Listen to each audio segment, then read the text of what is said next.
Hello and welcome to our lesson on radical's simplest form, a more advanced look. Okay, first let's talk about the definitions. A radical is an expression, which means you do not have an equal sign, that includes the number of the variable, a radical or a root sign, and an index. And right here you can see what's what. The radical is that funky check, the index is the teeny tiny number right there, and then the radicand is a combination of a coefficient, a variable, and an exponent.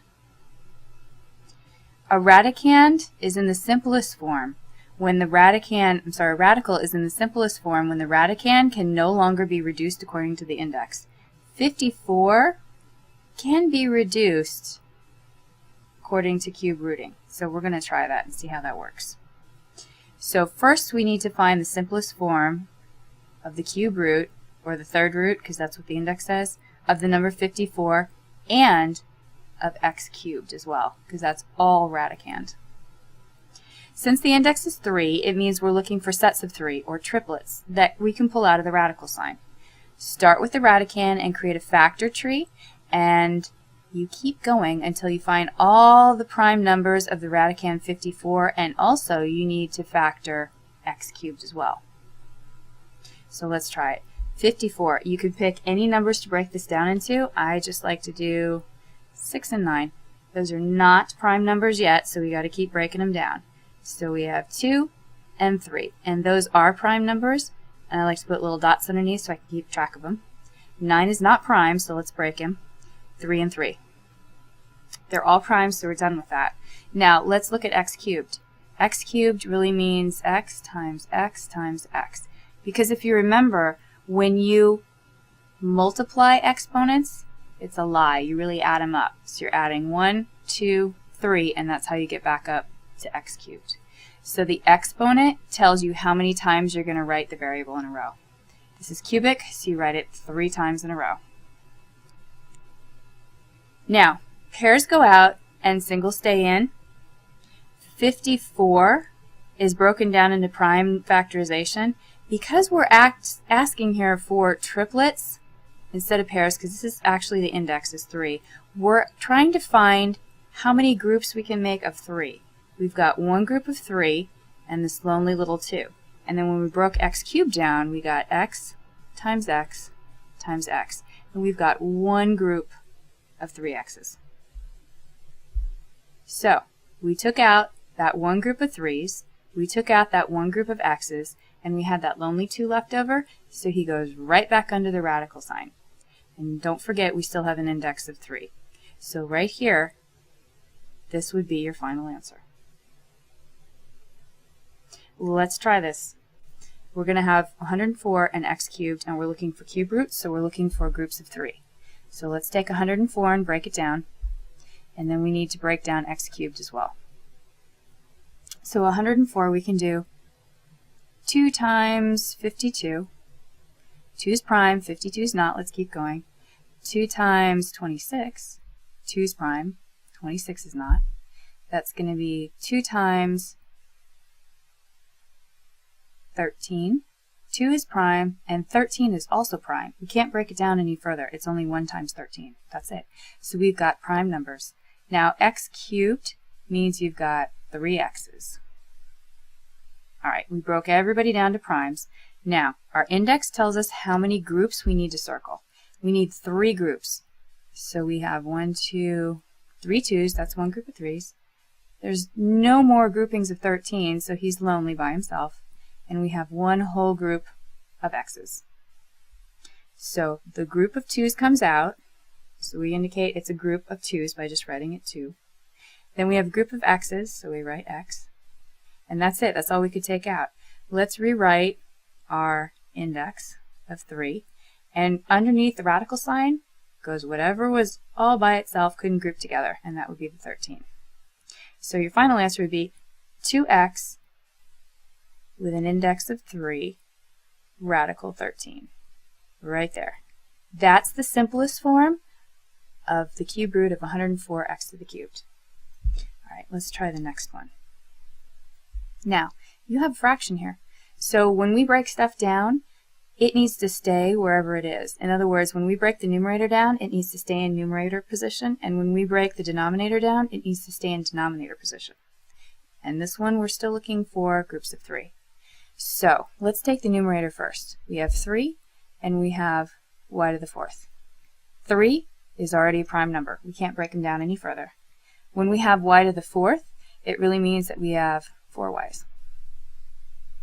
And we do actually have, since we're looking for groups of 3, remember, we do have one group of 3 right there. So far, this guy's lonely. He doesn't have a group of 3, so he's staying under the radical sign. So we have the 3 by himself, and he's numerator, so he stays in the numerator. We have a group of y's. They're coming out, and they're also in the numerator position, so they stay numerator. And we do have, besides that lonely 3, we have a lonely y as well. He can't create another group, so he stays under the radical sign in the numerator position. Okay, now let's take a look at our 54 to the 9th, and that's in denominator. So we've got 54, which we could break 6 and 9, 2 and 3, we're down to primes now, and then 3 and 3, all prime numbers. And then we also have y to the 9th, which means we just need 9 y's listed out. Be sure to list them all out. I know it's tedious, but if you don't do it, you're going to end up missing one, and you're going to make a mistake. That is a y. So we have 5, 6, 7, 8, and 9 of them. And remember, our index says look for groups of 3's. Okay, I see that we have a group of 3 3's and a lonely little 2 left over. So these are denominator positions. Remember, this is the 54 in the denominator. So that group of 3's right there comes out and goes denominator position. That lonely 2 stays home. He stays inside the radical sign, and he stays in denominator position as well. Now let's look at our y to the 9th. We're looking for groups of 3. I see one group of 3. I see 2 groups of 3. And I see 3 groups of 3. Which means I have 3 groups. This exponent tells me how many groups I have. I have 3 groups of y's. There's no lonely leftovers, so I don't have to put anything right there. There's nothing beside the 2. Now, you could stop right there and say that's simplified. However, it's not fully, because look at the outside. There's a y on top and y's on the bottom. You can reduce those as well. I've got 1 here and 3 here. Okay, if I take out a y up here and take out a y up here, I'm going to reduce them each by 1. So if I take a y out of y, I'm left with no y's. So I just have the number 1 on top. Still have my 3. If I take 1 y out of the 3's, I'm going to have y squared. And then I still have my radical sign, cube root, 3y over 2. This is fully simplified, but this one right here in the box would be the answer you would use for a double check. And you would have to find out from the instructions whether they would want you to stop there or go to fully reduced and simplified. Let's try one more. Well, actually 2 more.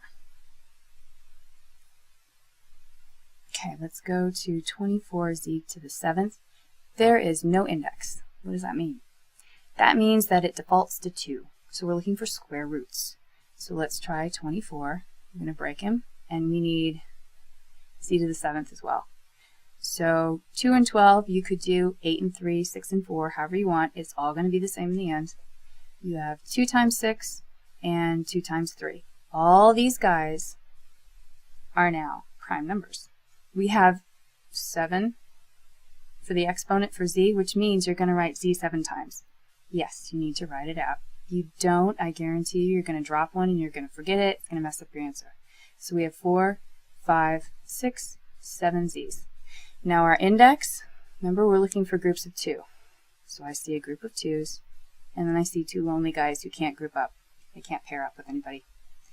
I have a group of 2 z's, a group of 2 z's, another group of 2 z's, oh, and a lonely guy who couldn't find a pair. So the ones that found pairs come out.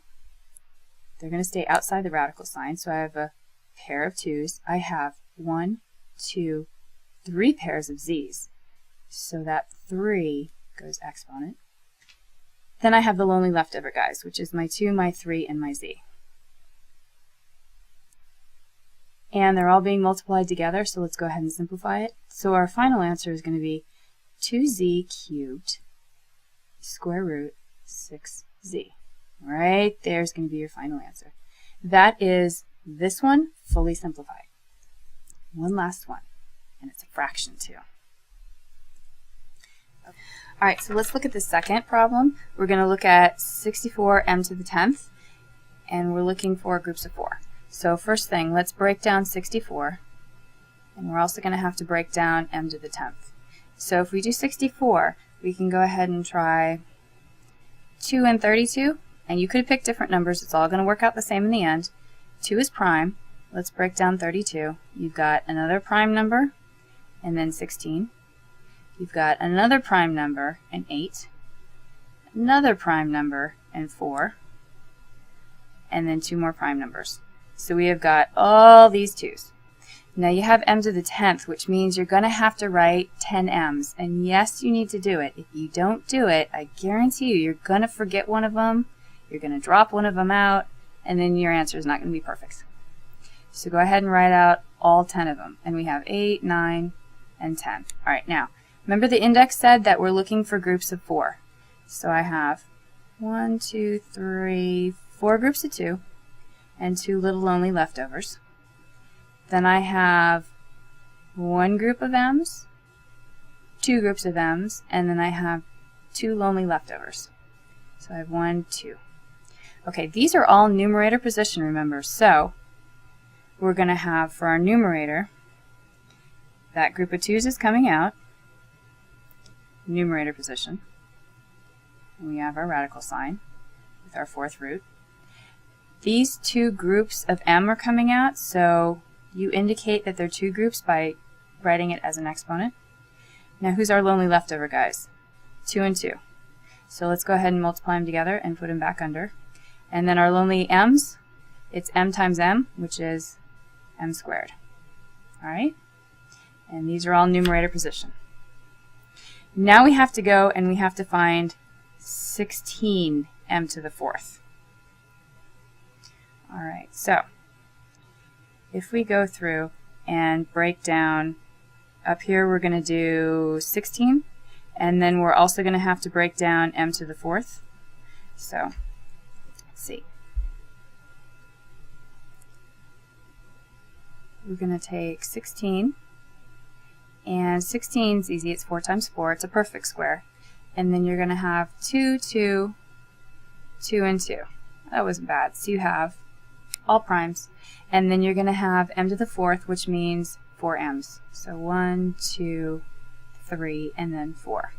Alright, remember with your index, you're looking for groups of 4. I got 1 group of 4. Nobody's left over, nobody's alone, so nobody goes back under the radical. And look, I got 1 group of 4 m's. No leftovers again. Now, these were all denominator position. So, the ones that are coming out of the denominator go back as the denominator on the outside. So I have a group of 2's and a group of m's. Let's put the index. There's nobody left there, so we don't have to write anything. And then from the other part, we found out that we had 2m squared coming out, and we had 4m squared having to stay home. Technically, you have reduced it. However, there's still some simplification that can go on here. You have a 2 and a 2 right here and right here. Those guys can cancel each other out because 2 divided by 2 is 1. You have 2 m's up here and 1 m here. We can take 1 m out and we can take 1 m out. So it ends up that you have m on the top, nothing on the bottom because it all got canceled out. You have your radical sign 4, and then you have 4 m squared. So that technically would be the final answer, but you'd have to double check the directions that you're working on. They may have you stop this answer right here, or they may have you work it all the way through here. Either way, it's correct. Alright, now remember exponents live by different rules. If we're looking for the square root, cube root for an exponent, it does not mean you have to factor tree. It means you list them all out. You divide the exponent by the index if you want to do it a shortcut. In order to simplify a radical expression, create the factor tree of the radicand, which is the coefficient, the whole number, and then list out all the variables. All the prime numbers that can be paired up, tripled up, whatever the index is telling you to do, need to be taken outside of the radical sign.